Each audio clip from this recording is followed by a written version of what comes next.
Welcome to the continued podcast adventures of Superhero Speak. But I think many of the people that love this character and that love superheroes in general have used these stories as inspiration to say, you know what, I'm going to do something good in the world. I'm going to make a difference like my hero when I was a kid. That is my fondest memory of it, because when you're doing comic books, you want them to affect people. Right. You want people to care. You want to strike emotions. And I knew that Clone Saga was striking a lot of emotions. Can you imagine Pulp Fiction starring Goofy and Mickey Mouse? I can totally imagine that. I'm sure somebody's written that one quarter too. pounder with cheese in France, Mickey? What? Boy, ale with cheese, Mickey. Yeah. I can totally. See? I would watch the hell out of that movie. Yes, I gladly sacrifice that my progeny to you, almighty Marvel beast. But Neil Adams is somewhere going, it's my time. How do you measure success?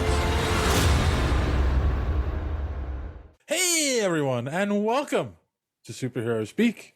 I'm your host Dave. And John. I'm JD. And here we are back in the saddle. No Batman this week because I couldn't torture us 2 weeks in a row and follow up Batman Forever with Batman and Robin. Well, also, we are adult men and have jobs that we need to take care of, and had to also try and see Mandalorian and there's John Cena and Peacemaker. And, it's just, there's a lot to, and I had Demon Slayer to catch up on. Holy crap. And I'm still trying to work my way through freaking One Piece. So, we all got a lot of stuff we need to do. And then JD is actually a real author. So he's got the most of all of us, I think. I've been busy. It's wrestling season 2. Super busy. Yeah. I'm curious, John, how many episodes of One Piece have you gotten through so far? 207. Oh my God. God damn. How long? There's only like 850 left, but they're still making them. So I got to catch up. So you're saying it's more than One Piece. Yeah. Yes. And from what I hear, the mythology just gets deeper and deep. This is kind of like Lost, where the mythology just gets more and more complicated. And there are things that still haven't even been explained 800 episodes ahead of me. So comics, basically. Yes. There you go. Yeah. So my kid's been asking me to do bedtimes. We do bedtime stories every night, right? But I mean, he's like, he's like, tell me about Spider-Man. He loves Spider-Man. He's like, tell me a Spider-Man story. So I'm like, all right. So I've just been digging deep into the well, and I've just been, So you give him the Clone Saga, right? I'm not there yet, but I'm going to. We did the origin. I did the origin of the Green Goblin. I have just, and then we'll get to show him pictures. I want to see a picture of this. Show me that. So he's digging it. Yeah, there's a fountain, an endless fountain of stuff. Yes. Wait till you get to the Clone Saga. Daddy, this makes no sense. It's stupid. I don't want to hear anymore. Just remember, you got to clean the fountain every once in a while. With a soft reboot, Yes, tough. When I was a kid, we had the Clone Saga, and we didn't like it either, but we dealt with it. Oh, wait till you get to the other. Oh, I'm not going to do that to him. He can read that on his own, like the rest of us, and be disappointed. Yeah, that's gone away too, right? That's not canon anymore, right? No, not canon. Yeah. No, and One More Day was still canon, but explained. How many years later, JD? 8. By the God. So how was your week? How was your week, JD? Anything new and exciting? Solid. Just not really as far as anything new and exciting going. I mean, just I'm finishing up the last draft, the draft before it goes to the editor on the third book in this series. I'm going to launch, hoping in the spring. So that's exciting. And I sat and I plotted out the rest of my year, because I sat down with my wife and we went over the sales figures and stuff like that, and my costs been spent in advertising, and she just goes, you just need more books, man. And I said, you're right, I need to just put out more stuff. And I've spent I'm focusing really just trying to get better. And it's I got to stop kneading the clay on a lot of things and just put out more stuff. So I got the first thing coming, and then I got the next, I'm going to try 3 different series after this. So the next 3 are going to be brand new, boom, boom, boom, boom. So I think I've got the rest of my 2022 planned. So yeah, and it's going okay. wrestling we're getting to the end. You know, we got 6 weeks to go, so we're ramping up. Sounds How about fun. you? How about you, Dave? Oh, Going out of order this week. I'm doing good. Actually, you know what? Last week I realized I never really went because there was too many people here. And I forgot I was going to brag about my wonderful girlfriend. So you need to score points with her is what you're saying. Yeah. No. She's listening to the show is what we're saying. Right. No, she hasn't listened yet. Yeah. She started listening to one episode and then got interrupted and didn't go back. Is that what she told you? Okay. Hey, my wife doesn't listen. My wife doesn't read my books. So, yeah, I don't exactly. even listen. But because we were talking about Christmas and she surprised me with quite a few things. But the one I'm most excited about, so everyone knows that listens to the show knows I'm a Hugh Jackman fan. I mean, who's not? And since I'm a musician, I love musicals. She got us tickets to see The Music Man starring Hugh Jackman on Broadway. So that's cool. Yeah. Cool. I'm really excited for that. Though the tickets aren't till June because she can only Yeah. Well, the thing is, she could only get weekend tickets that far. Like it's that booked. You know, tickets are that hard to get for it right now. Well, they canceled a lot of shows too, and that created a backlog because he had COVID for a while. Yeah, 2 weeks. They were all for 2 weeks. Yeah, I follow him on instant social media, so I've seen all the updates from him. But yeah, so I'm excited for that. I can't wait. It's such a wonderful gift, and she booked a hotel, so it'll be we'll be there for the weekend. Cool. Yeah, and the other thing was, and this is great for an audio podcast. This is the Human Torch Marvel Select figure. Looks like some of my candles. when we were in shopping in New Hope, we stopped in the comic book store, and I saw one set on the wall, and I was looking at it, and I'm like, oh, this would go great with my thing from the Marvel Select. I was like, but eventually I want to get all four, and so she gave it to me for Christmas, and I'm like, oh, and she's like, and I looked, they don't make the other two. And they don't. I was shocked. They don't make a Johnny Storm. I mean, a Sue or Reed Richards, which is interesting. So, Marvel Select, what are you doing? Get on it. Well, if they make them limited edition or whatever, people are going to buy them. Yes. They'll pay out the nose for them. Wait till the collector's edition. Wait till that Fantastic Four movie comes out. There you go. There were casting rumors. I don't know how true they are, and I wasn't gonna bring them up for the show because Kaczynski and his wife better be. No, it's not him. I don't remember who it was, but it was just like should be him. Yes, everyone says that. So yeah. But other than that, things are normal. It was weird having off today. I've worked for a lot of places that don't take off Martin Luther King Day, but haven't you been at this place for a couple of years now? Yes, and I forgot that we got it off last year. Oh no. Yeah. So, but. Is it weird when you get a bonus day and then you don't do nothing? It's like, I've had so much I wanted to do today, and nope. No, that's pretty much like most people seem to have that idea that, oh yeah, I've got an extra day off. I've got all this stuff I could do. No, take advantage of it. Do nothing. We have a visitor. Of course he is. Hi. Hello. What did we learn about today? What did Dad teach you about?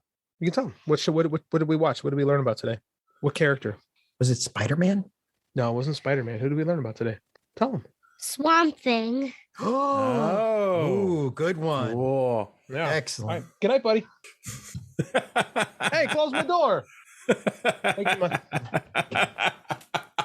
Nice. So how about you, John? How are you doing? How was your week? Well, like you, I didn't know that I had today off because I keep forgetting about that until Friday afternoon, when I'm in a meeting and it's so we'll do another meeting on this on Monday, right? And they're like, no, John, we have it off. I'm like, today just got so much better. So yeah, and I basically spent that catching up on a whole bunch of anime and finishing up another draft of the children's book that I'm helping a friend write and starting to contact illustrators for that. So yeah, last week's been okay. I'm a little scared about a children's book you would write, John. Oh, it's about a trucker that has kittens in his cab. I mean, trust me, there's nothing bad about it. And he murders a hooker in each state. Oh, It gets Don't spoil the surprise ending. oh, okay. Actually, that sounds like something JD would write. taking notes. Oh god. Just remember, the first guy who gets murdered has to have my name. No, you're the name of the first cat. John O'Grady's a terrible name. Oh, O'Grady's not a bad name for a cat, actually. That's like I'm gonna write that down. That's not bad. Huh. Great. I'm gonna be dying as different species now. That's awesome. Yes. I'll pay for that. Just don't put me in a furry. Okay. Just that's all. Done. I make that promise to you. That he won't be a furry, or he will be a furry. No, I will not be writing about furries. That is not. They say write what you know, and I really don't know about that. So. Nor should you. Well, I could. Oh, wait. I'm sorry. Hey, No. everybody should be free to be happy for exactly what they like. You know? Absolutely. If you want to dress like if your thing is to dress like that couple in The Shining, be my guest. I'm just not gonna write about you. Not for me. I just happen to know more about it because I was invested in the My brony Little community, Pony, yeah. and everybody seems to think that they were furries, and they weren't. So anyway, so nothing else, Dave. I got My Little Pony has a big boner. Oh God, no! Please, why, God, why? I think JD just came up with a new theme song for the podcast. Ooh. No, he did not. Clip that shit, baby. All right, so then anything good on TV, guys? Anything we want to talk about? So Been a lot on TV, that's for sure. Well, I mean, we started talking about the Boba Fett last week, but apparently someone completely forgot it exists. I did. As a show. I did. I forgot. It's been I have a 5-year-old, man. I get nothing done. I have a girlfriend and an active sex life. And what are you doing on this podcast? That's a good question. Loser. What are you talking about? All right, so then let's move on to Peacemaker, which was your suggestion, JD. How many episodes did you watch? 1. There's only 3 out. I didn't realize that HBO was releasing them in like blocks of 3. I assumed they were going episode by episode, like Disney was doing. That was my mistake in thinking and not understanding that there is no standard when it comes to streaming television shows. Yeah, and the first episode is a lot of setup. So I'm trying to think how much I could talk about. Yeah, I mean I don't think this. I don't really care about spoilers. You know, I've learned to not. I don't get worked up over spoilers. Who cares? If I know something going in, I don't. Yeah, because I don't think actually there's no real spoilers that we can reveal yet, because I think most of the good stuff is in the next couple of episodes. So there's lots of good stuff in this one. Yeah.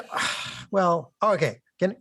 Let me just say. Hold on. Are we skipping? Are we going to skip social media madness? It's on the list. Why did you remind him? Because Tim Jones was very concerned, and he reached out to me. There was no social media, so I need to massage his feelings, man, to make sure that he's good. Well, he is like one of our 4 listeners, so he's the one who we like. Like, he makes good social media comments. There's always a dad joke. Like, we need to pay respect to our best fan. Well, it's true.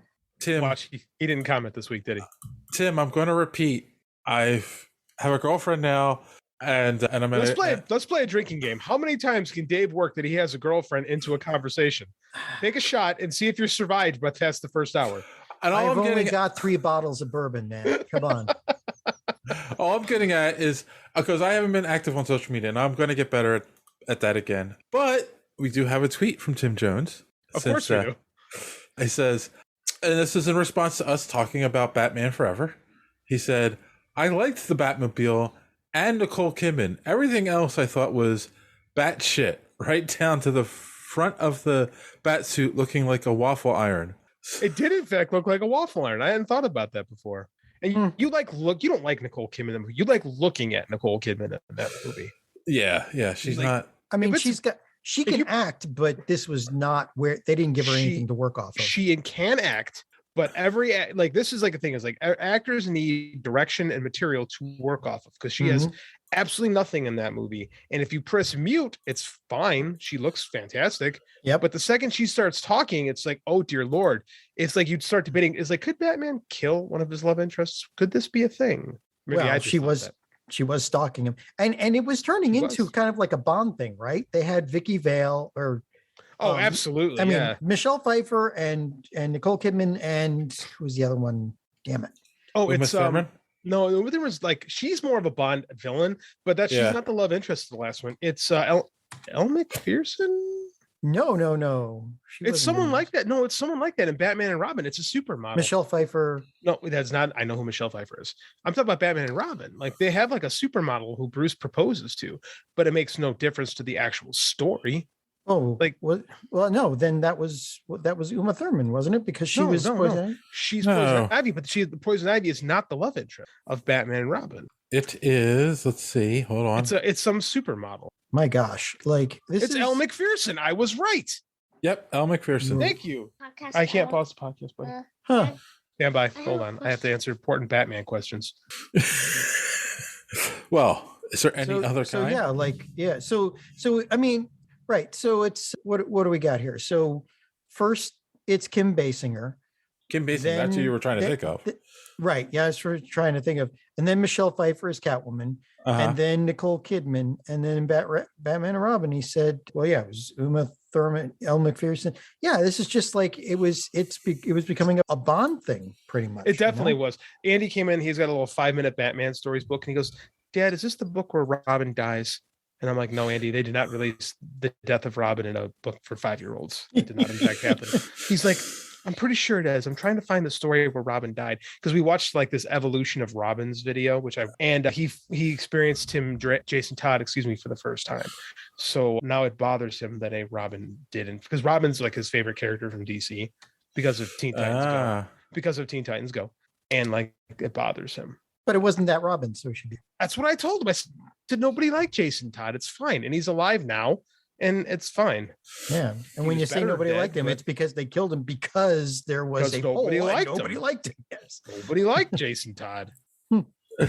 So there you go, Tim. And then we have one other tweet that we were mentioned in, and it's related to an article we will be talking about in the news. Of course, we're talking about Josh Whedon breaking his silence on the whole Justice League fiasco, and also known as Joss Whedon digs deeper. Yes, the Gorilla Brain podcast tweeted out the article, said, ooh, Josh, this did not help your case at all, man. And then he replied to his own tweet, superhero speak, we get to talk about Whedon again. So sorry, 8-Bit Ray, but... So like Joss Whedon has always been like this, right? Like, it's just that he's we know about it now. Right. Well, yeah. I mean, because in the 90s, everything like Buffy the Vampire Slayer was so popular, and then Firefly, everybody, I'm not sure if it was like it must have been a case of everybody was looking the other way or something. 100%. Like look at Harvey. Because Michelle Gellar came out with what was going on the set of Buffy. If you have if you hold a certain amount of clout in Hollywood for a long time, you could do anything, and people look the other way. Look at Harvey Weinstein. I almost said Harvey Firestein. That would be completely different. Completely different. No, like look at that guy. That guy was raping people, and he got away with it for decades. Right? Yep. I mean, this is like, it shouldn't surprise anybody. Is now people are held to a certain it's a certain level of accountability that they just weren't held to back then, especially if you had money and power. If you had, this is kind of like the old, if you have money and power, you're above the law, which is no place was that more true than Hollywood. Right. And I know. And it kind of changed. That's why I loved Ricky Gervais. When he hosted the Golden Globes after all that, and he was right. He was like, he made a comment and people went boo or whatever, and he was like, what, you people, he was one of you. You defended this man for years and let him get away with it. Dude, Roman Polanski is a felon. Oh yeah. And people still a decade ago, they were like, they should let him back.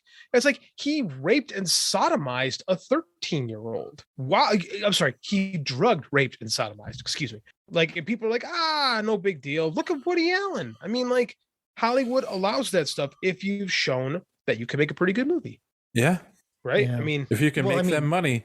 Yeah. These days it's a lot harder now for them to get away with it because it is. The Me Too, kind of, it did. You know what? Fire hose of that. You know what? No. I call bullshit on that. I think they did it for a little while, got rid of some people, but I bet you $1 million that it still goes on today. I guarantee it. Oh I yeah, guarantee- probably yeah. I guarantee it still does to some extent, but I don't think you'll see the levels with which it was before, because now there's power. There's power in saying something. Like the internet, specifically Twitter, has given everyone a voice, and now it's not as easy to get away with things. Am I there scumbags? I 100% guarantee there's still scumbags. But are you going to get the levels of like decades upon decades of rape?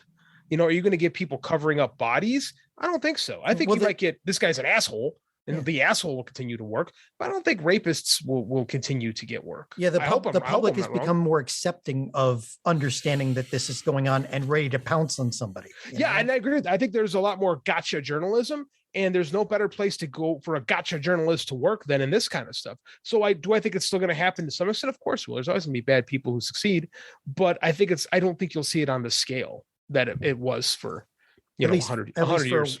At least for a while, until the public forget. I mean, I don't know. Possible. Like this is kind of entered into the public lexicon now, the Me Too movement. Has. So no, it has, and it changed. It changed a lot of things. Like we do live in it is a different world, and like it's sad to say that people just won't accept rape anymore.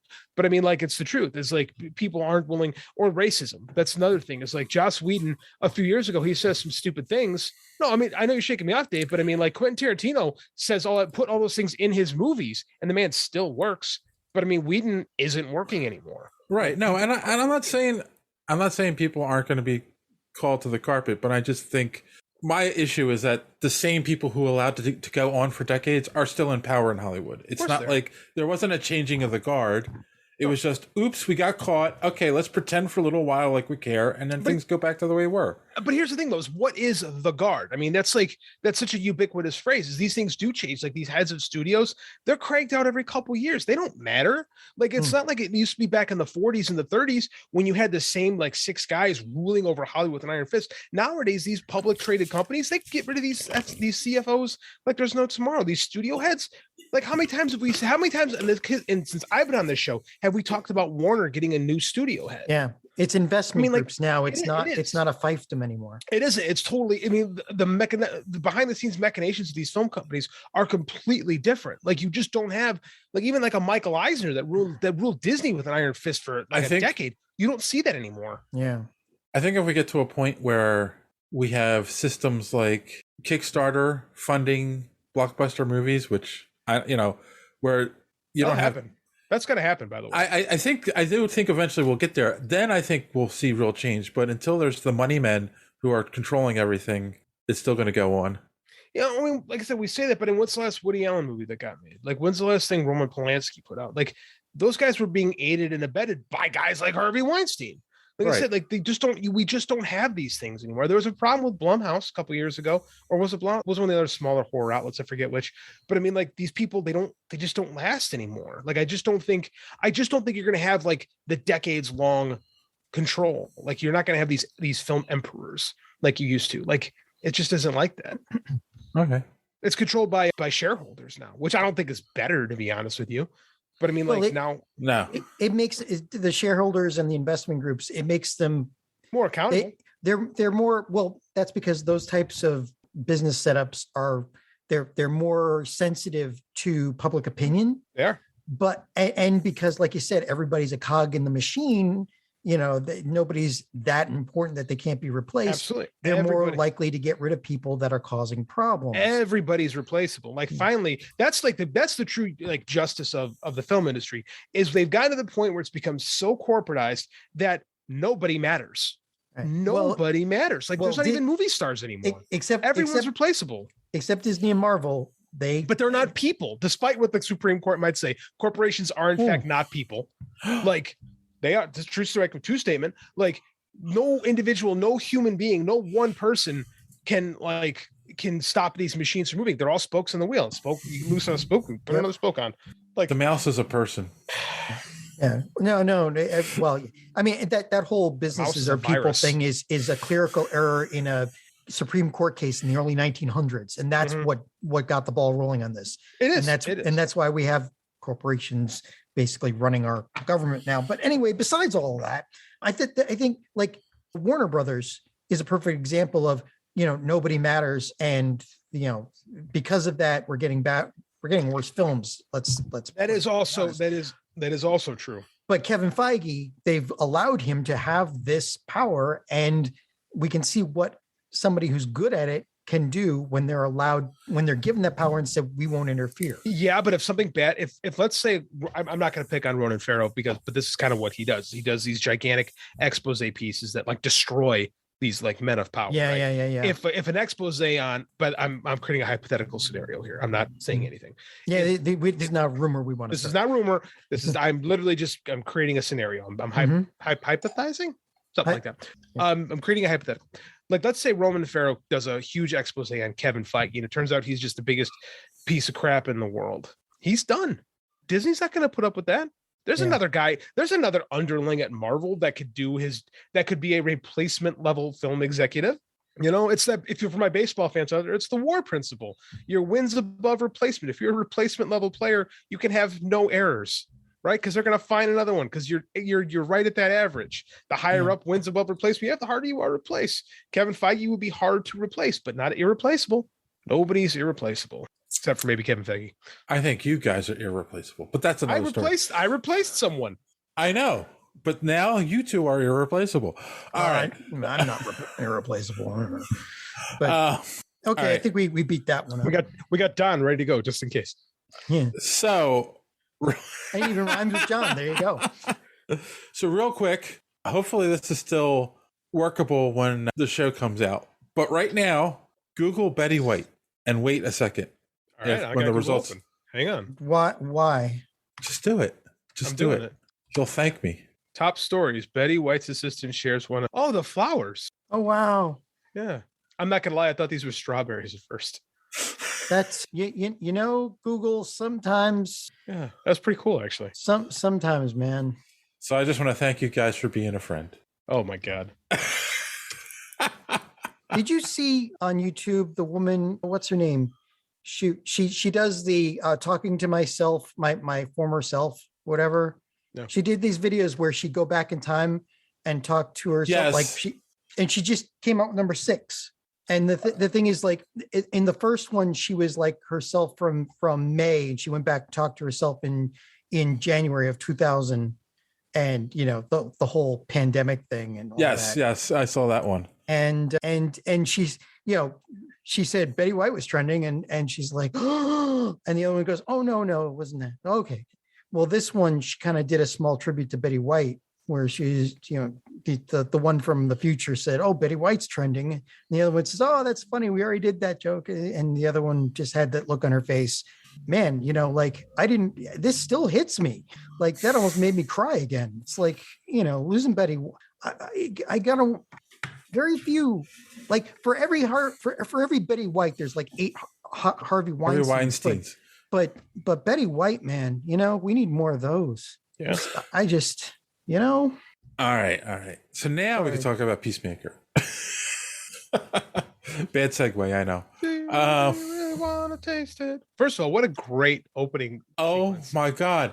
And the fact that John Cena keeps a straight face through the whole thing. The whole cast keeps a straight face. That's what makes it. First off, that was Julie Noka was talking about. She did explaining to my past self. But anyway, the opening for this is I can't skip it. No, I don't. I watch it every time. Gunn said I wanted to create a title sequence that was unskippable. To be fair, I love title sequences. I think that's what makes TV great.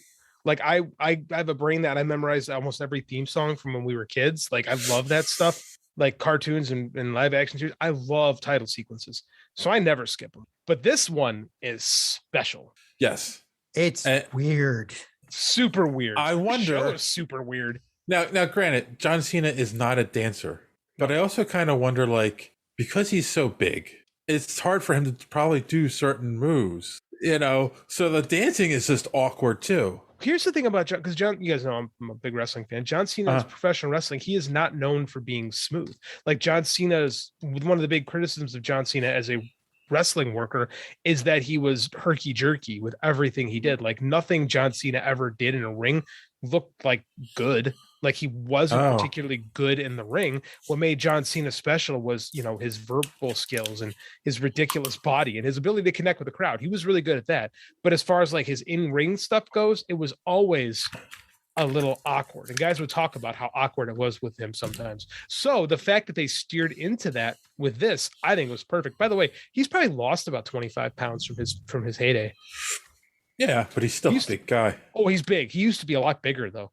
Yeah, because he's not on clean. He says well, he actually won a bunch of clean bodybuilding contests. Oh. Like, and they have those like steroid free bodybuilding contests, and he has like ridiculous genetics, and he is a freak, but he's, and he was in the WWE in an era where they were testing the shit out of everybody, and he passed every one. Yeah, cool. So we get a crazy opening sequence with that's a real song with him holding Judo Master at the end. Are you guys familiar with the band? I had never heard, because that's actually I Shazammed the song. I've heard that song before. It's a band called, I Shazammed it, and I got to go back into my Shazam to find this. Wigwam? Huh. Wigwam. I'm sure it's Wigwam. Wigwam. Yeah, kid from the 90s. Wigwam. Wigwam. Right. Well, I mean, it's Gunn, so he listens to probably a lot of stuff. All of his stuff is all heavily based in music. Big time. When I like that this Peacemaker character seems to be into 80s hair metal. There's a great line in the first episode. It's like this he's going through the woman he brings home's or he goes to her place. Her albums. Yeah. And he's like, and it's all these hair metal. Is that in the first episode? That's the only one I saw. So yeah, I saw it. Yep.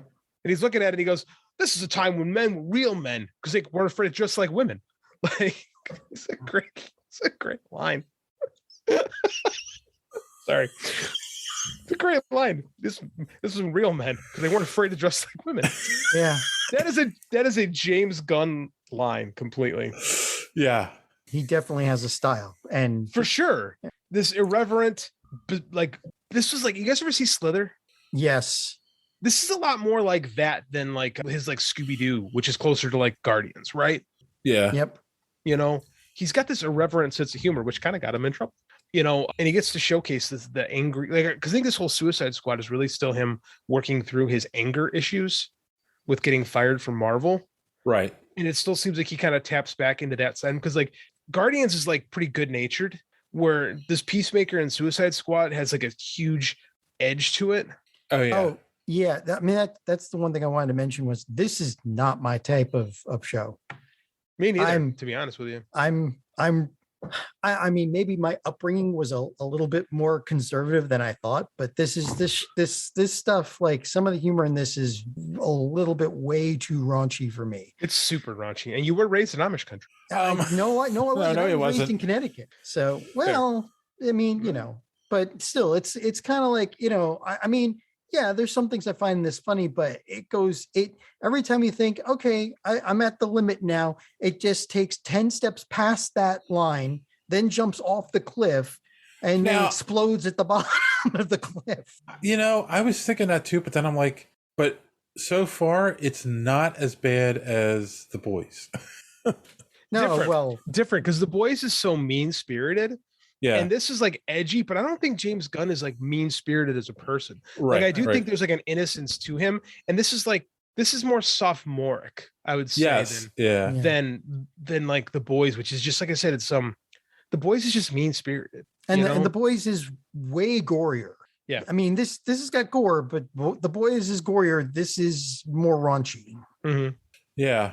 But raunchy for the sake of humor, more so than just raunchy to be raunchy. Right. You know? And I mean, it's so weird because so the show takes place right after Suicide Squad, basically. Well, 5 months after Suicide Squad. So like he wakes up in the hospital, and the doctor says he's free to go, and he's like, "I'm free to go." So I don't know. Did anyone else find that a little weird? Because like I thought he was in a special hospital with Amanda Waller's people, and then all of a sudden he was just in a regular hospital. I think that he was allowed to do that because Waller's got control over everything. So I think she allowed him to do that so she could keep her finger on him, because now she's got him working for this subgroup. Yeah. Right. So I think this is just her continuing her reach and just keeping tabs on people and messing with people, making them think they have more freedom than they do. At least that's how I read that, especially with the last bit of episode. Well, I saw the first episode. The last bit of episode 1, when you find out her daughter is working for, Right. So, oh yeah. I mean, but that's like, that was one of those things too from the beginning. It was like, what's up with her? Because she's either, and I was thinking that, like, she's either got some kind of superpower not revealing, but then when I saw them talking and like, she's like, you're the only one to trust, I'm like, she's somehow family. So, and then at the end of the conversation, when she calls her mom, it was like, oh, okay. Yeah, because who else would Waller trust like that, right? Yeah, Nobody. exactly. Nobody. But her daughter, who's clearly like maybe a little bit of a black sheep, but it's still, I think that I want to know more about that character. This is something I was interested in too, is I really like the character setups and all these things. Like John Cena is so over the top, but the stuff with him and Rock, because again, we get a little bit into his background in the Suicide Squad. We're like, oh, his dad raised him to do this and da-da-da. And then you meet the dad and it's Robert Patrick and he's this god-awful, racist, evil, vile piece of crap. And you're like, okay, I get where that kid comes from. He's worse than you think. Like, really? Okay. I mean, like, okay, you don't care about. I don't care about. This spoilers, really isn't a spoiler. Like, eventually, the idiot computer guy, IT guy, changes the registration on the car because the car was blown up at that in that attack. He changes the car to the father's name, not Peacemaker's name. He could have done anybody else, but he did the father instead. So the father eventually gets arrested and put into prison. And in the prison, he sits down and all these other area niche guys come up and call him the Grand Dragon. Oh, yeah. He's like, you talk about steering into something. This guy, this father is like the absolute worst. And I thought that was such an odd, I mean, I'm curious to see where it goes because I thought that was such an odd thing to place in the middle of the show.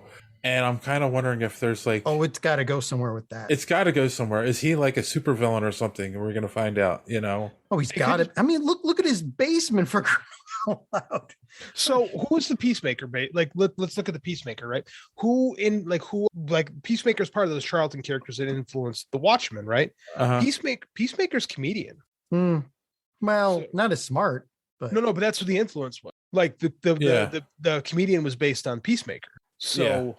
well, they're playing him more of a, what do you call it, a empathetic character in here, right? Like he's just stupid and he was brought up wrong. But I mean the dad, because I think they're kind of making the dad is the Peacemaker before Chris. Oh, the dad. The dad. So I think the dad definitely is a comedian. I think they're steering into that, and I think it also too because in the Suicide Squad, John Cena plays kind of a straight villain. Like there's not much sympathy to him, right? Yeah, and now they're making him sympathetic in the show. You have to. Like you have to have sympathy for your main character. Like you have to empathize with them.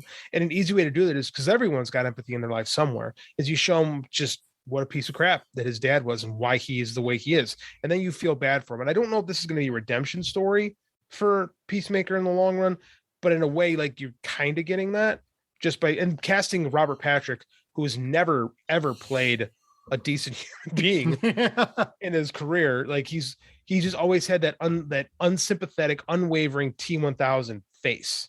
Yeah, and I think that's what it is. It's just his natural expression. Yeah. Yep. It's great casting because I don't think he's ever played a hero, like a heroic character. So like he's the villain in Terminator 2, be the classic. That's him forever. He was the coach in the that Robert Rodriguez body snatches movie. I'm trying to remember him in X-Files, and he was kind of a jerk in that too. Yeah, he's always that when you wanted, again, the 90s and the 2000s, if you wanted like a real asshole and you just wanted to establish it, not really spend a lot of time, just tell the audience right away, this guy is an asshole, you cast Robert Patrick. Mm-hmm. So it's perfect. I mean, it's really, really good casting. And I like these characters. The hair's an interesting choice. Yes, it is. It's kind of par for course, though. It is. And I'm curious to see, I want to learn more about his Gunn's girlfriend, that Jennifer Holland, Hardcore, I think is the name of the character. That's his girlfriend? Yeah, it's his real life girlfriend. Jesus. Yeah, I know. Man done well for himself. And I think this is like her real big opportunity, because she's not bad in this. No, she's not. Like I kind of laughed when I read that it was his. I'm like, oh yeah, no wonder she got the part. But she's actually pretty good. So yeah, she and with the action too. Like she did her own moves in that. Some of it's cut up a little bit, but she still did some of her own moves. Everyone's stuff gets cut up. Like no one, like the 5-minute Daredevil, dolly sequence is unreal for a reason because they just. Well, I was hoping for John Wick to have more of an influence, but it hasn't. It's because it's harder. That's harder to do. It's Yeah. harder to make everything look good. It's easier to cut it up and create. It's like comics. Like the action that happens in the gutters is where your mind actually puts the story together. Movies the same way. You edit around and your brain makes the connections for you. Like I do this, I cut away, you do that. You know, in your head, the punch connects. That's a shame. That's movie making, man. You know, I know. Yeah. Very few guys are Ip Man who can actually do that stuff. You know, that's like Bruce Lee. I mean, like there are not a lot of guys like that. Like that's why they're special. So, and then every episode has after scenes credit. Oh crap! Was there really? Damn it! God. I didn't know. What happened to the first episode? So they're in the basement looking at all the helmets. Mm-hmm. Remember how he said this one does this one, this one's that, and Robert Patrick's like, this one will give you chlamydia. And he goes, What? Why would I want chlamydia? It's like every man should have chlamydia once in their life. He said to challenge himself, right? Yeah, to challenge yourself. But okay, so that guy, I met that guy, right? That guy is every crappy sports dad. Right? Yeah, that's pretty much what he is. That dude is every crappy sports dad that pushed his kid and only geared his kid for this one thing, and the kid really can't function in society because dad made him this way, and he's an awful human being. Like I said, I've met that guy 100 times, so it's perfect. Chlamydia. It's just a funny word. It is a funny word. That's the clap, right? Yeah. It's I don't know. There's going to be like, I mean, I know the butterflies are supposed to be the big bad, and I know, like, I told you there's some parts of this that are hysterical, but only because he is so goddamn stupid. And he is so good at just being straight at delivering those lines, and that's what makes them funny. He's great at dumb jock humor, right? Yeah. And it's totally just dumb jock humor, and he's perfect at it. Yeah, he definitely. So he I gets got a thumbs up. I got a question. The end of the first episode, he takes home that woman with the 80s hair, and she tries to kill him, and she's clearly super powered in some way. Do we find out more about her? It's not she's that's just an interesting. She's the first butterfly. Yeah, she's a butterfly, and then you'll find out what butterflies are. Well, I think we could tell him. Like even find. I have a hunch, but tell me. They're just the thing. Well, okay, you didn't see that part yet. They're just these little butterfly creatures that curl up in your brain and take you over. It's was it pod people? Yeah, something like that. Like which confused the crap out of me. Body snatchers. Yeah, because if there's that many, they showed in one of these scenes they showed on a map how many reports of suspected butterflies, and there's all over the world like tens of thousands, and you're like, how is it that Batman doesn't know about this already? And why are they calling the Justice League? Right. Yeah. You know where the butterflies come from? They haven't explained that yet. He found a little tiny spaceship. So yeah, so he's aliens. I'm wondering if it's Apocalypse myself. Huh. But what's the absurdity of Peacemaker and this little ragtag offshoot of the Suicide Squad going against a worldwide invasion? How does that work? Well, are they going to take them out one by one? The Suicide Squad with the Starro. So I mean, like it's going to be something of DC history, right? Right, but Starro. But what? But Starro was like a single entity that a team could go after. This is like hundreds of thousands of people scattered all over the world. But this is like the difference of it, though. It's like, the threat is big, the threat is small, and the threat is it's big in a different way. Like it's elevating the stakes, but in a much different way. Like it's much harder villain to defeat. I'm just wondering. Again, continuity nerd. I just wonder what it is. Like, because when they was fighting, I'm like, is she one of the Femme Furies? Like, what is this? So that's why I was leaning toward something apocalyptic, but it could be something else. Nolan Gunn is probably something obscure, actually. Yeah, because I don't remember. Nothing about this, right? And what can he get away with in a little offshoot show? He kind of just wrote whatever on he wants, So that's what I'm curious as to where he's going, because I haven't read anything yet. I haven't read a single spoiler or article. I'm just shooting at the dark here. Well, I don't think anybody knows because I can't find anything about it. Interesting. So, or like you said, it's something so obscure that was only mentioned like one line in like one of the offshoot nobody's really read, parts of some run of some obscure. Well, I would imagine it's something I could be wrong, but it might be something the Suicide Squad won up against in like a single issue, and he blew it into something more. You know? It was quite possible, like, or something from the actual Peacemaker Charlton comic, because I don't think anybody's actually read those. You know? Yeah, that's true. They can get away with a lot. Yeah. Okay, I have a question. You guys are DC boys. The character of Vigilante, does he exist in the comics? Oh yeah. Oh, he does. There's several different. This one's Adrian Chase. Adrian Chase. The most famous thing about him is he kills himself. Like there's a famous book from the 80s where it's the suicide of Vigilante. The one that I'm most knowledgeable about is the one from the pew pew pew from the Western guy. Yeah. But that's only because Bruce Timm, Vigilante was in Unlimited. Yep. And Bruce Timm brought him out. Nathan Fillion doing the voice. Yep. And it was usually him and Shining Knight together because they were both throwbacks from the past. So they stuck together kind of. To the Seven Soldiers of Victory. Yeah. There's been multiple variations on the Vigilante character. This is the one from the 1980s that had a very distinct look with that red visor. Yeah. They actually had a version of him too in Arrowverse. I believe they had a version of Vigilante. Yeah, okay. But he's like he's playing the character like Peacemaker on the next level up. Yeah. Definitely different than the comic, but that's fine. Like the comics, and the most famous thing about this version from the comic is the guy killed himself. So like it really is nothing. There's not much there. So whatever you can expand on is perfectly fine. Yeah. Which now makes me wonder, is he going to end up being cannon fodder because he possible dies in the comics? So it's entirely possible. Well, and we're dealing with an offshoot of the Suicide Squad. So like here's the thing. Our enemy is a butterfly creature a little bit smaller than your hand that can like crawl into you from any orifice and take you over. And in the last episode, everybody was alone all over the map. Yep. What's one of the first things you do in that kind of a situation? If you're a sci-fi geek, you stick together. And you cover up all your orifices. Yes. So you'd be surprised at how many different situations call for you to cover all your orifices. But like Slither, for one, right? Slither is a great example. What a great movie. Yeah. I highly recommend if you've never seen James Gunn's preeminent alien slug movie, Slither, featuring Nathan Fillion and Michael Rooker. Yeah. Do it. Of course. I believe Elizabeth Banks is in that too. Has he done anything without Michael Rooker in it? Peacemaker. We don't know yet. We only have 3 episodes. That's true. He does like him some Michael Rooker. Yeah. Which, again, who doesn't? All right. So I guess we're all saying thumbs up. Keep watching it. I'm keep watching it.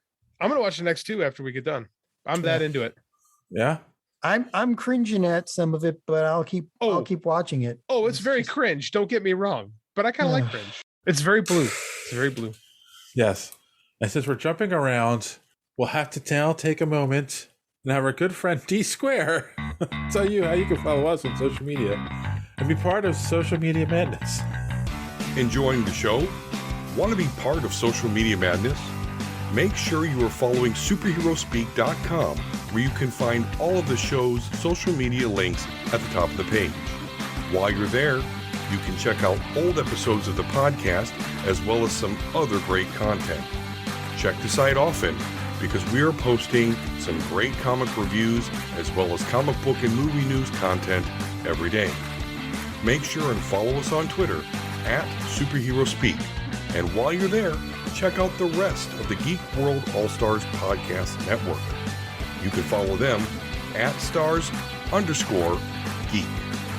The Geek World All-Star Podcast Network include great programs such as the Pop Prison Power Podcast, Cult 45, So Wizard, Fans on Patrol, the Gorilla Brain Podcast, and of course, Superhero Speak.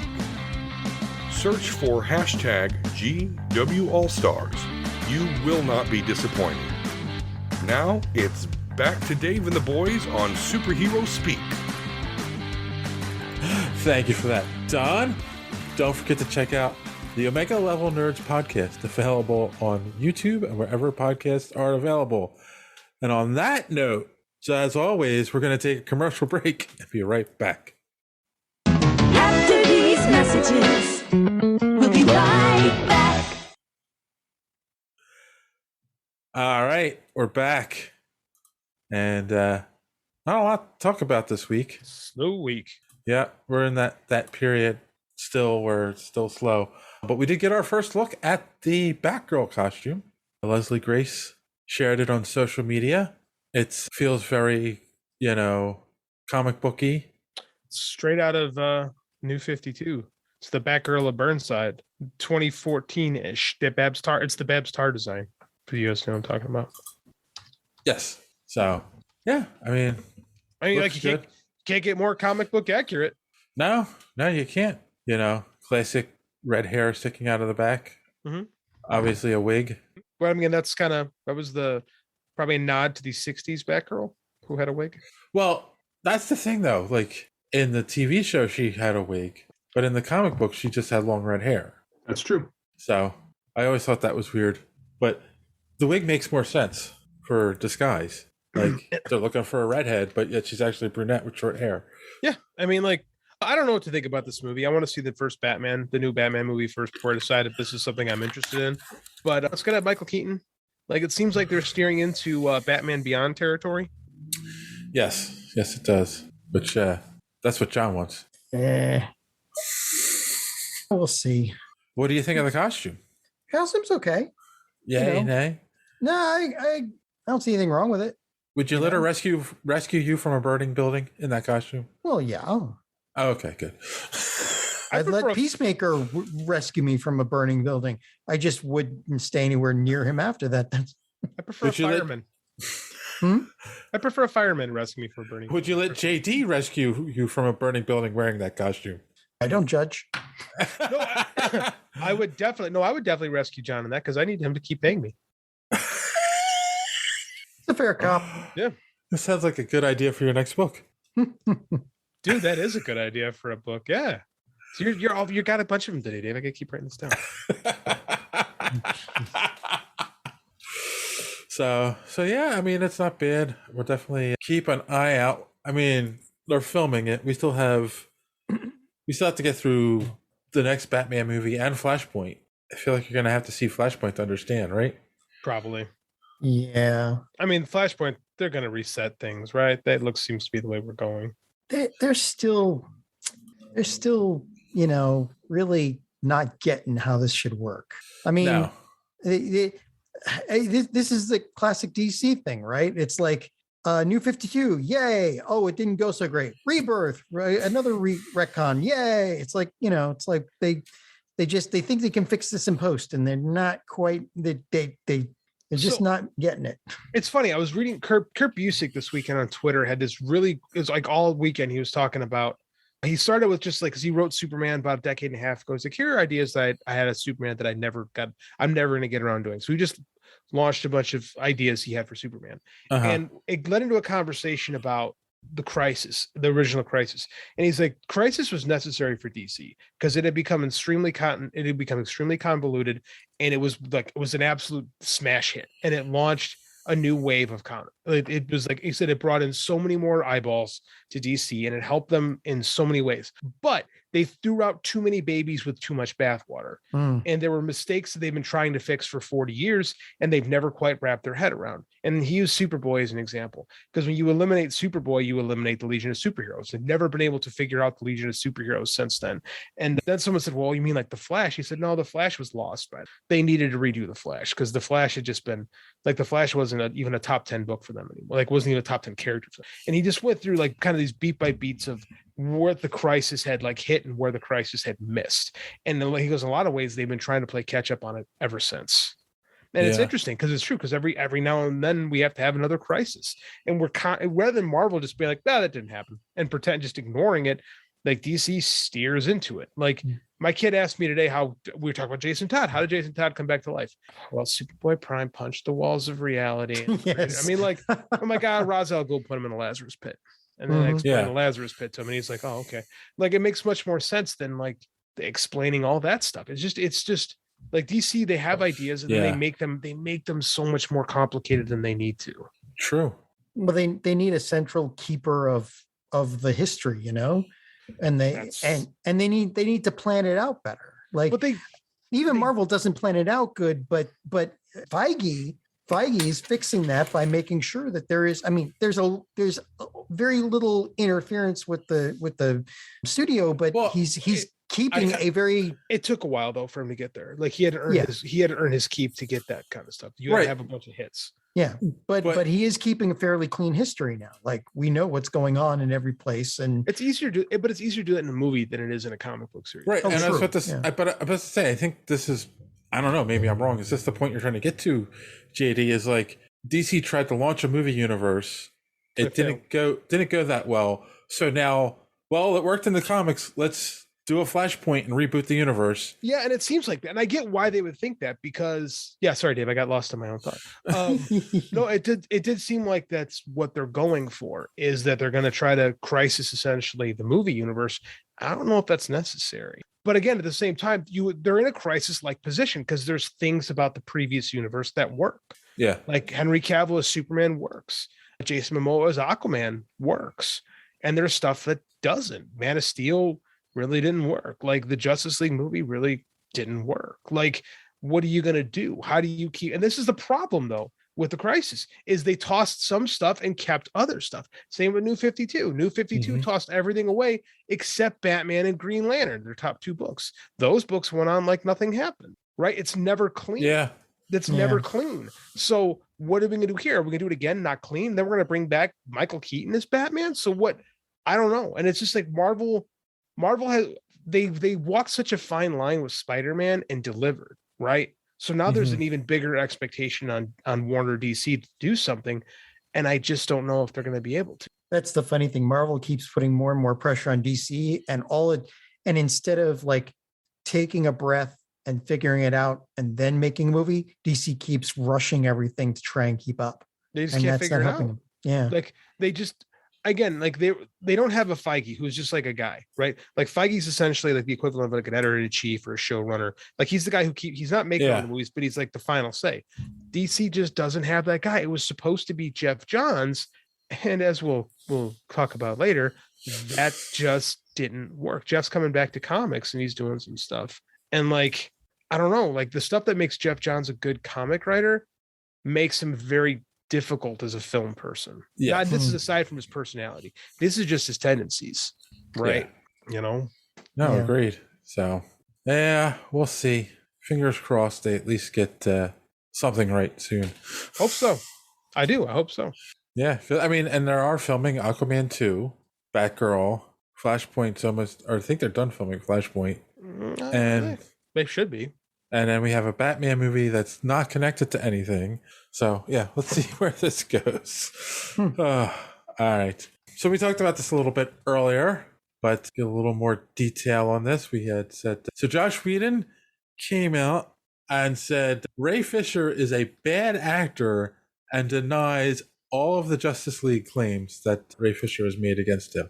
So basically, as JD said, he doubled down, and it's just a bad look, I think. Horrible look. Horrible look. Not only I'm not saying come out and say, yes, it's all true and I'm sorry, but to come out and then also to like badmouth Ray Fisher on top of all of this, like you're not winning any points with anyone by doing that. So is his career over?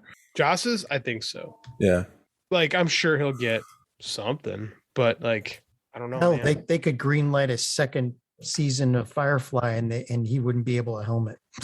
I mean, at this point. Yeah. It's just, I mean, I don't know. Like, yeah, there's nothing you could do. And it's just also one of those things where, like, you know, will we ever know the full story? Because it is a he said, she said thing. And no one really wants to get in the middle of those things. But it's just like these people don't do themselves any favors by continuing to talk about it. Nope. If he would have kept his mouth shut for a couple years, went back and did a small project and it was a success, he probably could have rebuilt himself. Right. Yes. And that's usually the game plan. And like steered it like, yeah, you know, I made mistakes. I got Icarus. I got too close to the sun, you know. Right. Been that. Like, you know, he's like going, no, man, that guy sucks. But and the thing that gets me, it's like it feels like I mean, it was like a year ago. It felt like we were talking about Ray Fisher and coming out and saying all this stuff. And then now all of a sudden, out of nowhere, he's like, yeah, it's not true. And he's a bad actor. It's like, wait, what? Where are you going? Like, yeah, I don't, it's like, you're being stupid. Unless he's not, like, this is my theory. He's tried to get work. He's not getting work. And now he's angry. And that's why he's coming out and saying this. I think that could be a lot of it. I don't know what his financial situation is. I mean, it's easy to say, well, I got enough to work again. We don't know how people live, you know? Right. Like, yeah, exactly. Hollywood's rife with stories of people that made millions of dollars and blew it all. So. Yeah, it's been tons throughout history. So it's like, I don't know. I don't know what he wants or what he thinks, or, you know, I just think this is just bad. It's poor choice. It's short-sighted. It's really career suicide. I don't get it. I don't get it at all. I don't get what he thinks he wins on any of this. Yeah, I don't know either. Ugh, what's he gonna do? Never work again, I guess. I mean, like I said, like, here's the thing: is if he wants, he could steer into being that guy and find an audience. Like, it's a different audience than what he used to have, but he could actually make small movies on like Indiegogo or something like that and support a career. Like, if you want to be the next Ethan Van Sciver, you can. I mean, that's a far cry from what he was, but you could. So, I mean, the thing is, like, there's other things too. Like, apparently he called the whole cast of Justice League rude, and then said that, and then he denied that he threatened Gal Gadot's career and said English is not her first language. I mean, these are really bad. I mean, like, how this is we talk about creating sympathy, right, with people. Like, this is the opposite. Like, this is like you're torpedoing your career. And like, here's the thing of like being the super, like we talked about, like accountability in Hollywood. When you're super successful, everyone tells you how great you are, right? And these people believe their own bullshit for so long that when they're told the opposite, they refuse to acknowledge it. And this is what happens when men, I'd say there's a lot of white guys specifically who have this issue, is when they're told no, or when they're told, nah, this isn't good. And they've never heard anything else but you are great, you are great, you are great. They can't accept it. They cannot accept failure. They cannot accept to be told anything other than you're a genius. And that's what this reeks of. True. Very true. Yeah. I mean, it's just like, why would you? There's no reason. There's no reason.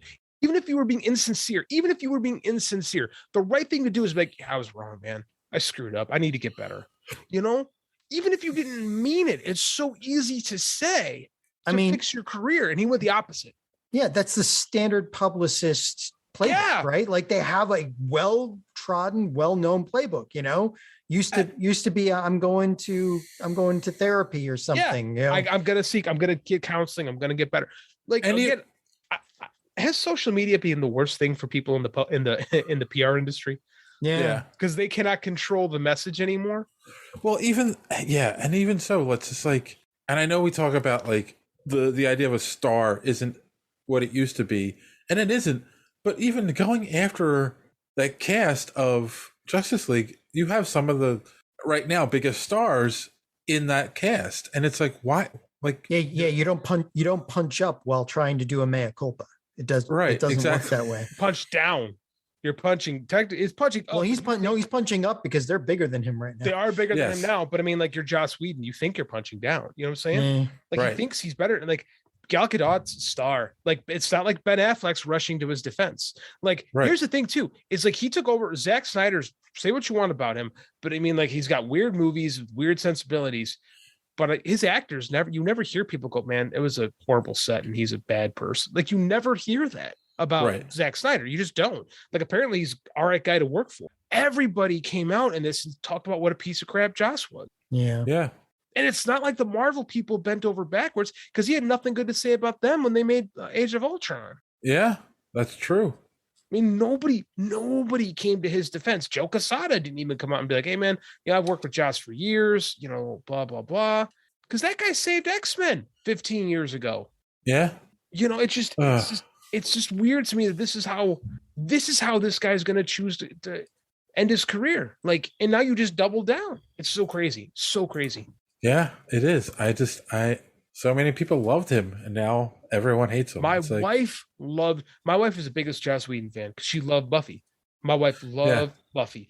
And again, I don't know how much of that stuff is just because at the time it was the girl power show, but you look back on it and it's a little questionable, which is anything. Some art doesn't age very well. So all art should be viewed in the time it was created.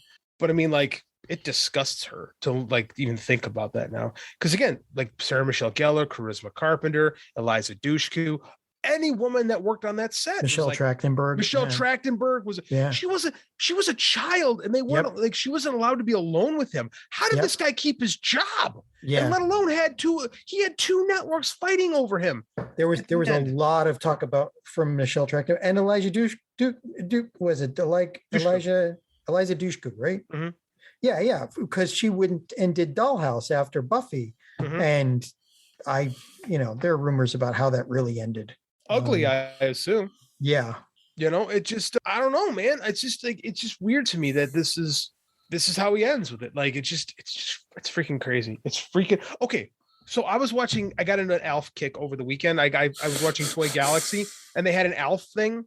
And I was like, oh, Alf. So I stumbled upon Alf Outtakes. Do you guys ever heard about these Alf Outtakes? I've heard about them, but I've never seen them. I watched it where Alf's pretending to have, the guy who does the voice, Alf pretending to have Tourette's.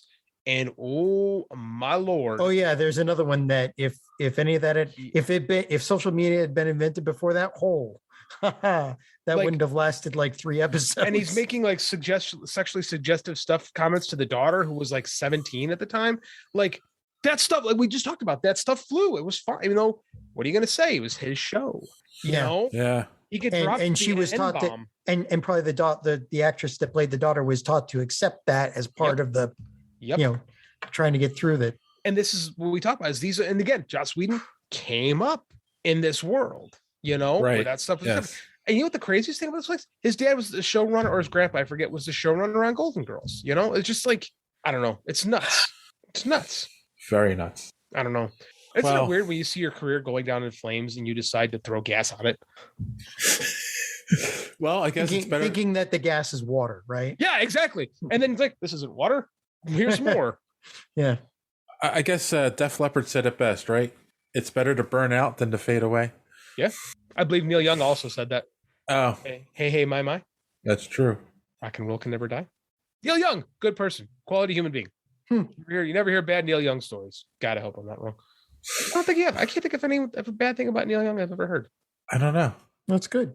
Let's keep it that way. Yes.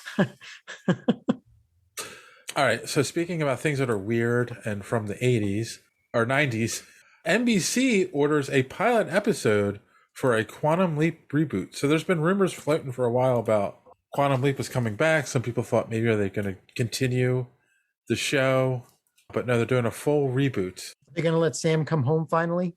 That was the worst ending to oh my God. No, it's beautiful. Series. No, it's beautiful. It's the tragedy, right? He sacrifices himself for the good of mankind.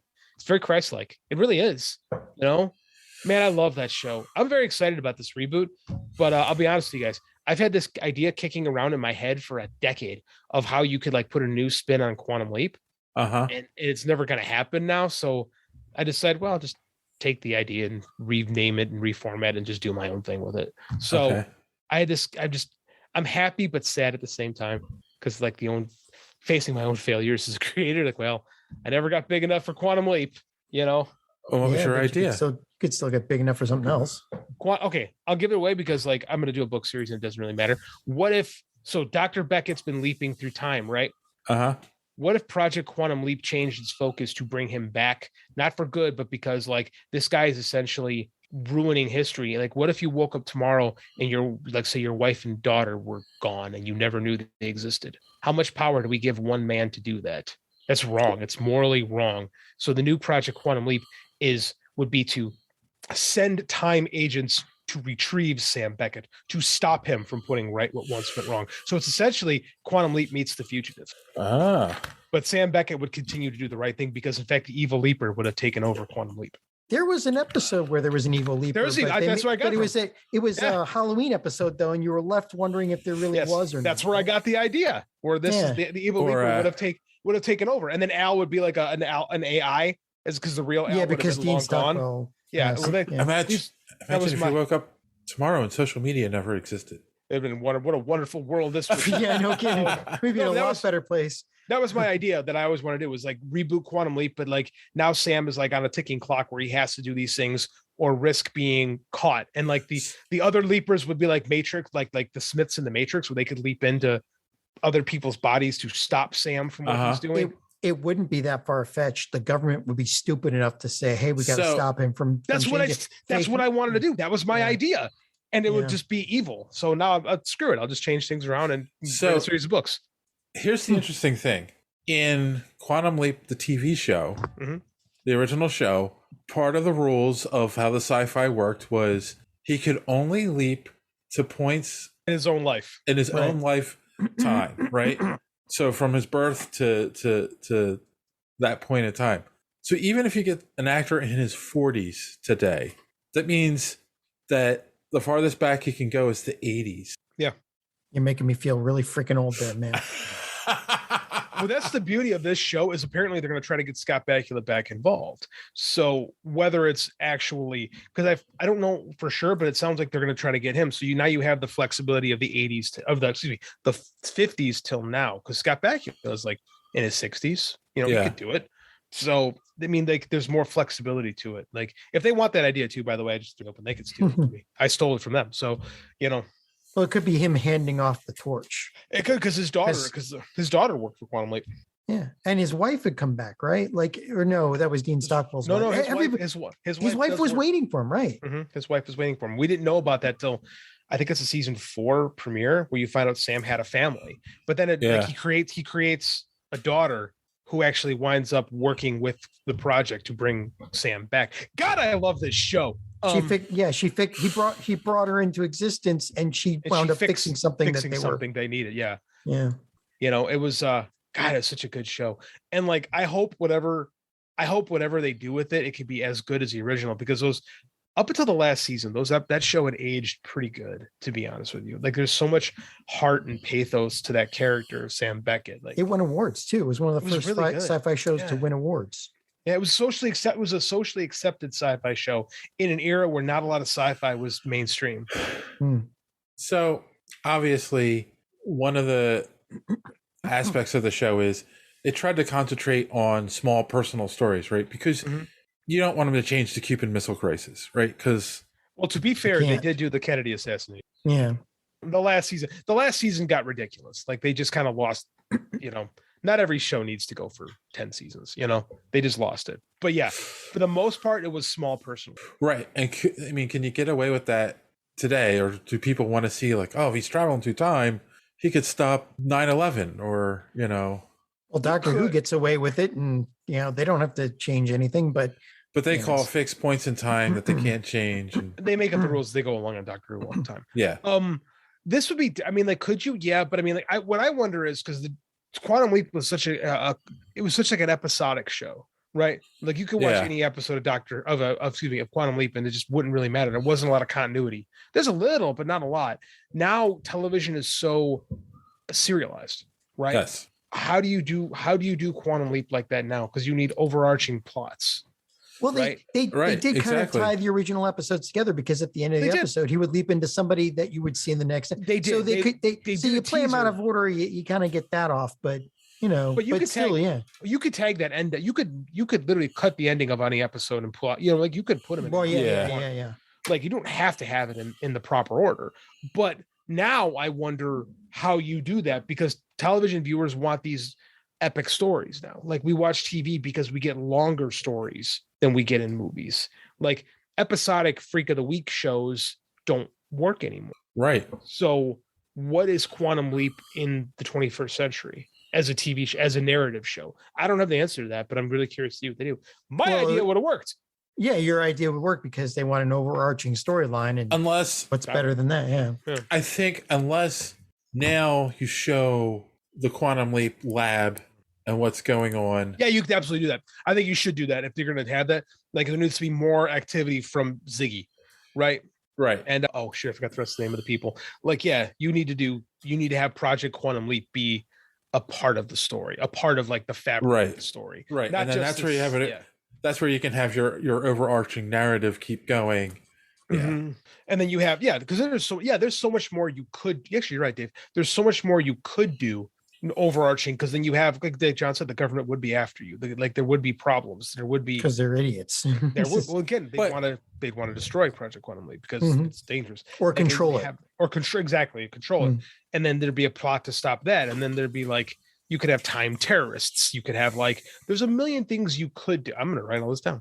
Like there's a million things you could do with that concept that they didn't, because what they had worked. They had these small, quiet, personal stories that I don't think they should just try to redo the next time around. It has to be something different this time, because you still have the old one, you know? That was also part of the, I think, genius of the show. When you think about it, it was a sci-fi show, but they didn't have a lot of special effects in it, because he just leaped into someone's body and they just told a story.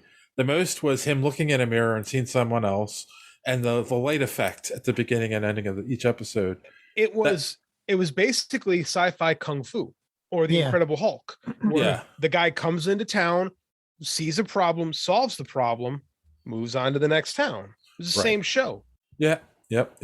So you're talking Kwai Chang Caine. Yeah, Kwai Chang Caine. Yeah, kung fu. That was every episode. He wandered to a new town. There was a problem. He remembered some stuff that he learned back at the temple. And then beat people up. Well, it's Incredible Hulk. David Banner comes into town. Who are you? I'm not anybody special. There is a problem. Say there's a white supremacist and there are a dozen problems. And then, the reporter shows up and someone pisses off Banner. Banner becomes the Hulk, wreck shop. And somehow that solves the problem. Time to move on to the next town. That was Quantum Leap. It was the same thing. Yeah. I mean, he didn't turn into a monster and wreck the town, but no, but it was like same concept. Like again, the Hulk was just kung fu with a monster. Yep. Yeah.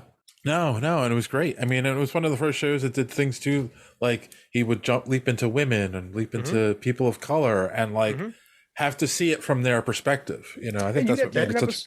That's why it won awards. Yeah. That is why it won awards. But then you would have episodes that were funnier. You would have episodes that were a little more serious. You'd have episodes that were like super like scary. You would have episodes the Halloween episode was great. Was great. Yeah. But then you'd have other ones that were like dark. You'd have ones that were light. Like there was like, it could be the beauty of Quantum Leap is it could be anything it wanted to be that week. Right. There were no parameters, as long as Sam had to solve a problem and Al was going to help him. Right. And it was such a good show. Could you imagine if he leaped into the body of a podcaster? Oh boy. He'd be bored as hell. So Gushy says I just have to sit in this chair and talk into this microphone and it's going to fix everything. That's great TV. Well, hold on. They think it's going to fix everything. Yes, that's that way. Don't we all? Ziggy's still trying to figure it out. So TV is rife with the decaying bodies of supposed reboots of famous properties. So we'll see how this goes. It would be nice if they could revive it, because there are lots of series that have incredible ideas that have so much material still useful, like Stargate or that sort of thing, where like the possibilities are almost endless. This is one of those. It's just a matter of the execution at this point. The Hawaii Five-0 reboot worked, right? That show outlasted its original, the predecessor. It was a smash. The MacGyver reboot didn't. Yeah. It did last a couple seasons, though. A couple seasons wasn't MacGyver, though. Yeah. Like the original MacGyver's like 10 years. No, I get that. But I mean, it was. Well, yeah, but it was on life support the whole time. I mean, it wasn't a smash. It wasn't the cultural phenomenon the original MacGyver was. Yeah. And it's also a different time when like a show's got to be really bad to be canceled now. So I mean, let's keep this in mind. People, like, ordering the pilot doesn't mean you're going to get the show. It just means a pilot will be made, and then they'll decide if they want to make the show or not. I mean, there's a new Night Court on Peacock, right? Like, it's on. I believe so. I heard from someone. I don't have Peacock, but I've heard from someone that it's on Peacock, that they've watched it. I'm going secondhand information here, but that's what I have heard. Like, if these reboot things, and now because we're in the content wars, right? Comcast, John, needs stuff for Peacock. I know, but Night Court I mean, I didn't hear that, but I probably got Peacock, so I could check it out. But the original Night Court was just You there are some things like Lightning in a that bottle, and man. Cheers. You Yeah. can't recreate that magic. Not, Lightning in a bottle. Yeah, it's just that the actors and the writing and everything was just that's like you're not going to That's- recreate that. That's why Frasier had to be a different show than Cheers, because you couldn't redo Cheers. Yeah. So Frasier had to be completely different top to bottom for it to, and it worked. Like they made it work, but like you had to be something totally different. Like redoing a sitcom is so risky because sitcom is all about intangibles, right? Yeah.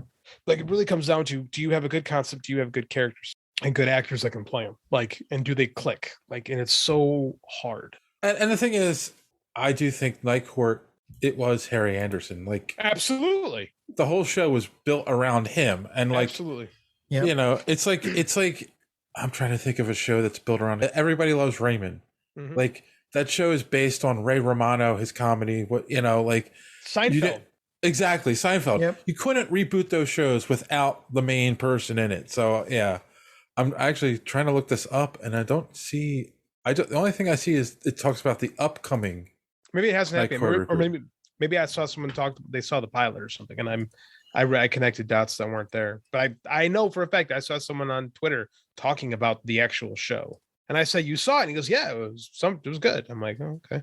You know, I don't have Peacock, so I'm not gonna watch. Okay, well, I'll take a look. yes, we need to find out, John. This is important information.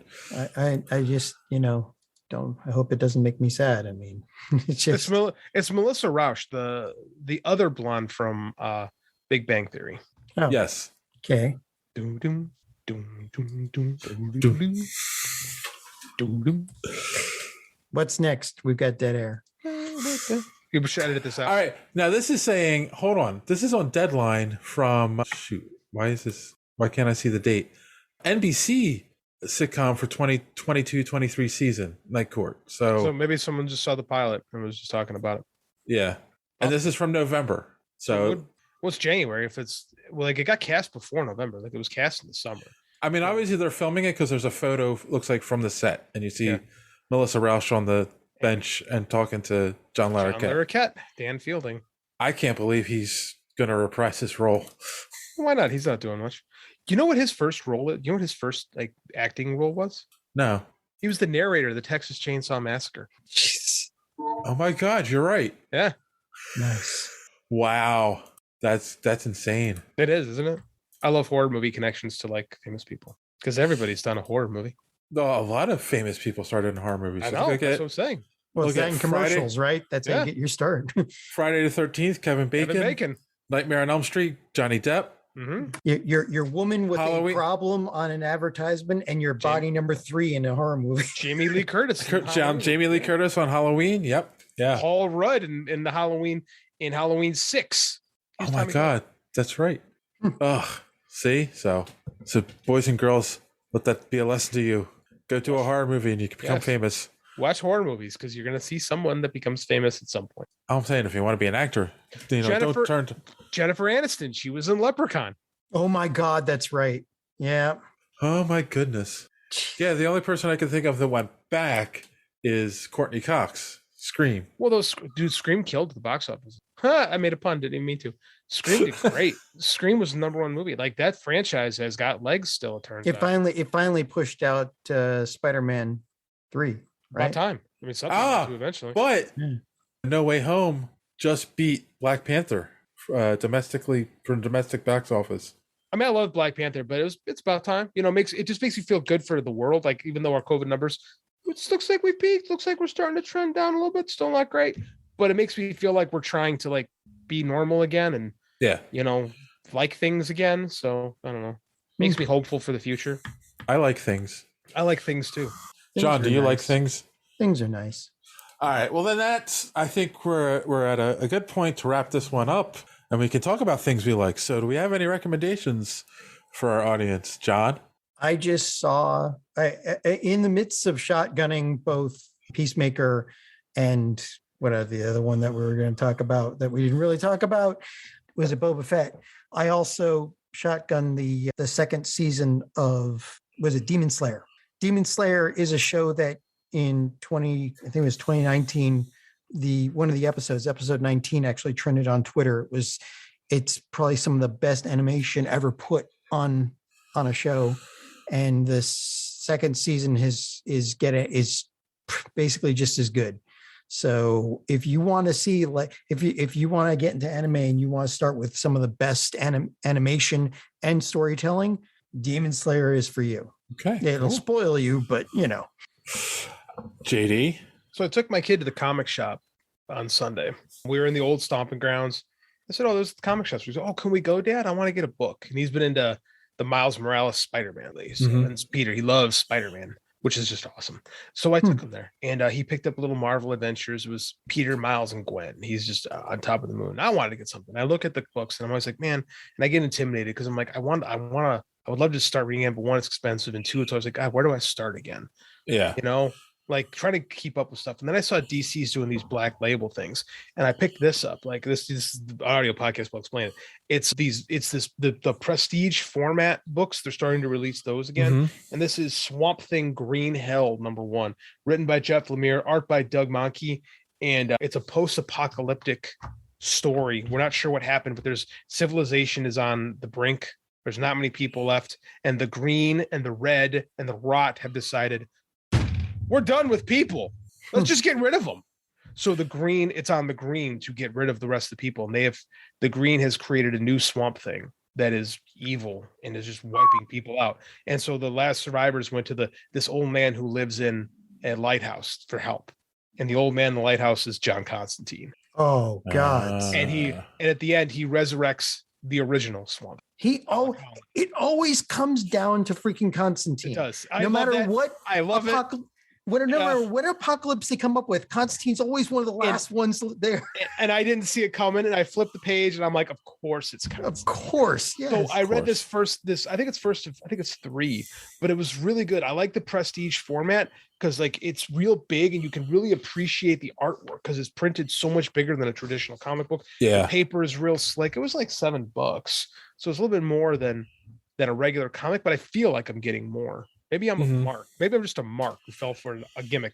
But I like the story. I'm gonna get the rest of it. Like, so Swamp Thing Green Hell. That sounds like something we could review after I would like that. Two things we've got.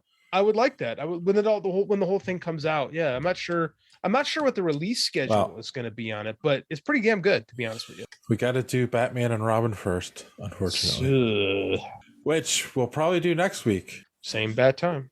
So I'm not going to recommend that people watch that, but I will recommend, based on our conversation tonight, you know what?